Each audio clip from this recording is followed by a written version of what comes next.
People of Earth, we have come to upgrade your cosmic consciousness. DNA activation ready. In 3, 2, 1.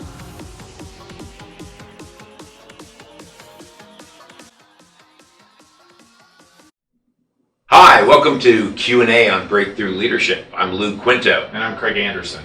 Today what we're going to do is we're going to talk about the topic, what is collaboration? We hear that so frequently nowadays in businesses. We want more collaboration on our teams. We want a culture of collaboration. And so what we're going to do is we're going to explore a little bit about exactly what collaboration is. 3 areas we want to talk about is 1, communication and collaboration, visualization as part of collaboration, and also an acknowledgement segment of that. Yeah, and where we're going to start is on communication. And I think a big challenge with collaboration is a leader may pull in a group of people and say, all right, let's talk about this, and then drive the discussion to where they wanted to be in the first place. Right. You know, to quote Inigo Montoya, collaboration, that word is not what you think it means, right? That's not collaboration. Collaboration is not standing up and driving the agenda to get the result you want, and then everyone can say, well, I had a chance, right? You know, I actually had an experience with this where I hired a new product person, and they convinced me that they've got to get their product team in a room, lock them up, and then they'll pop out 2 months later and they'll have an idea. And I said, okay, go do that. And they collaborated a lot in that room, but then came out of that room, marketing, sales, operations are all looking at it going, I have no idea how we're supposed to do any of this. That I don't know that there's a market for it. How am I supposed to promote this? How am I supposed to deliver on this? Right. So it's created in a vacuum. And so that they thought they were communicating, but they weren't. Communication and when you're talking about collaboration and communication, that's bringing everybody together and getting those points of view. The important part here is you may think, you know, as a group, as an individual group or as an individual, you've thought it all through. But until you get input from one other person or 10 other people, that's what collaboration is, to try and get to a greater idea through the sum of parts. Yeah, and one of I look at collaboration today as almost back in the 90s, where cross-functional teams was the word of the day, or the method that we're going to solve our problems. But with collaboration, as you're right, to bringing people together, getting them to communicate. And one of the things that I always tell people is, if you're going to collaborate, you need to make sure, first of all, you know what you're going to do, and then take a look at who's going to be affected by that. And bring those people so that it prevents someone like you that says, you know, fine, go in a room, lock yourself, but you didn't realize that it's going to affect a whole bunch of different other areas. So in a way, you set that group up for failure because you let them go off on your own. Well, thanks for that. It was a lesson in leadership when I did that, and I was a fairly new leader when I agreed to it. And it is a mistake. You really need collaboration. Is really about pulling together the best of the ideas to come to a greater whole. That's why we hire great people, is we want all that input. So I think it's an important piece. Yeah, and the other thing too is when it comes to communication, people should not feel that their opinions aren't one. And so when a group of people are together, one of the things that definitely whoever's leading or facilitating that group is they can't be shutting people down. Yeah. It almost goes back to what you said, one person driving the entire conversation and only hearing what they believe to be true and moving forward on that. Yeah, telling someone that's a stupid idea does not drive collaboration. No, it does not. Okay. Visualizing. One of the big things with collaborative groups is visualization. And when I talk about visualization, I'm talking about in the actual meeting itself. Most conference rooms today in any business have a whiteboard, flip chart or something like that.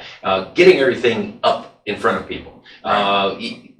We tend to be a visual society. I mean, there's that old 7%, 35%, or 38%, 55% of communication impact. 7% verbal, 38%, which is what we call vocal, how you say the words, and then 55% is visual. And if you look, 55% of all communication, no matter where you are in the world, no matter what language you speak, it's visualization. It's that body language. It's seeing it. And so we tend to be, people, individuals who we like to see things. And so in that collaboration session, one of the things is to make sure that everything is visual. If you're mapping out processes, write the process up so that everybody understands what step 1 is, what step 2 is, what step 3 is. Because if you're just talking about the steps in people's minds, I'm not visualizing it, we're not on the same page. Yeah. We may have those steps, out of sync in our mind. And so part of collaboration is making sure that everything is visual. So writing things out, putting it up on the board, drawing pictures, whatever it needs to do, that's what needs to happen. I don't know what you've... Well, I've done a lot of different things. I've worked, and mind mapping works great as a group setting, if you're familiar with Which is a visualization. Which allows for the verbal input. Right. It allows for kind of even tactile because you're putting it up there. Mm-hmm. And then the visual of seeing where everything goes and pulling all those ideas together. I've done a lot of work with design thinking with a firm locally, and a lot of that is getting the ideas on Post-it notes and organizing those ideas into something more coherent. Yeah. But it's a new great name for affinity diagramming. Yes. Sure. So. Yeah, because we're just going to date the heck out of ourselves with 90s references today. But yes, but I think it's all about getting those ideas out there, right, and helping people kind of visualize what it is we're trying to get to, yeah, and a way to see something that's actually coming out of those ideas and that brainstorming that you're doing. Okay. All right. And the last topic is part of collaboration is acknowledgement. And acknowledgement is very simple. Acknowledging people for the job that they did, for the input that they provided, the research that they did to be able to help us get information that we need to solve a problem, make a decision, for the acknowledgement of, hey, that was a great idea. Yeah. And a lot of times we don't spread that deserving words, those deserving words around. But let's face it, even with a dog, if you are very nice to the dog and you say good things to the dog, you want positive behavior or positive reinforcement, you're going to say good things. We don't do that, or at least I don't find people do that enough in business. We compliment each other for the good things that they did, and if it is, sometimes it's almost a backhanded compliment, like, well, that was a great idea, didn't expect that out of you. Yeah, right. Yeah, and I think a part of the acknowledgement is even starting sooner and getting kind of the quieter voices in the room to pull out,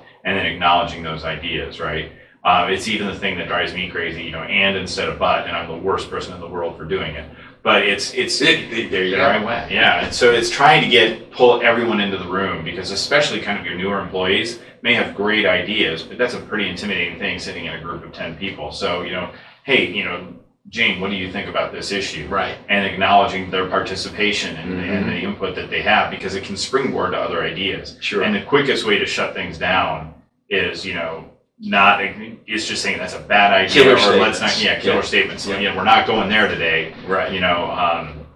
Or let's take that offline, Yeah. which is a huge pet peeve of mine. But at any rate, it's how do we get people to participate when they see acknowledgement, they see positive coming out. Right. People are going to be more willing to weigh in as opposed to less willing. Yeah, and as I always tell people, there's always someone that's going to be in the room, maybe one or two people, maybe more than that, that they just, when they get into a social setting, they don't say anything. Mm-hmm. And sometimes when they're in our business meeting, we just think, well, that's the way Craig is. He's always taking things in and he doesn't have a lot to say. But unfortunately, what I find sometimes is those are the people, when the meeting's over, are doing the most talking about how Right. messed up everything is that the group decided to do. Yeah. And so I always tell people, whether you're the leader or driving the meeting, or whether you're just a passenger in the meeting, if there is that person that is in the meeting who is not saying anything, and you know that they have an opinion, or you suspect they have an opinion, Yeah. is just stop and say, hey, I've heard a lot of good things over the last 10 minutes. Craig, Yeah. I haven't heard from you. Tell me, Yeah. what do you think?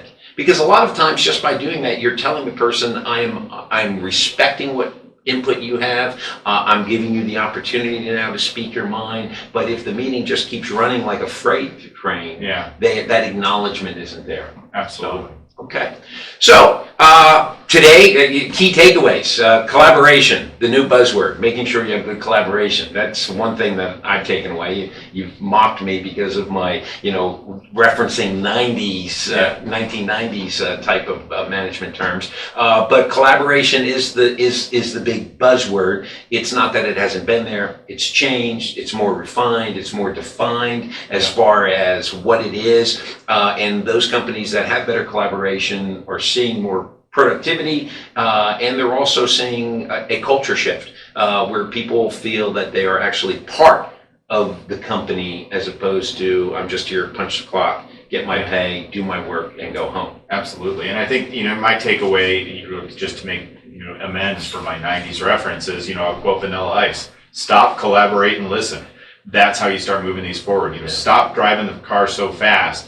Collaborate with the people around you, and part of that collaborating is listening to the other ideas and being open to those, acknowledging the ideas that are flowing out, so you actually get something better than bad '90s rap. So that's my takeaway for today, Lou. All right. Well, thanks for joining us on Q&A and Breakthrough Leadership. If you've liked this video, go ahead and click the like button down at the bottom. Go ahead and subscribe to our channel also so that you know when the next episode is coming across. Have a great day. I'm Lou Quinto. I'm Craig Anderson.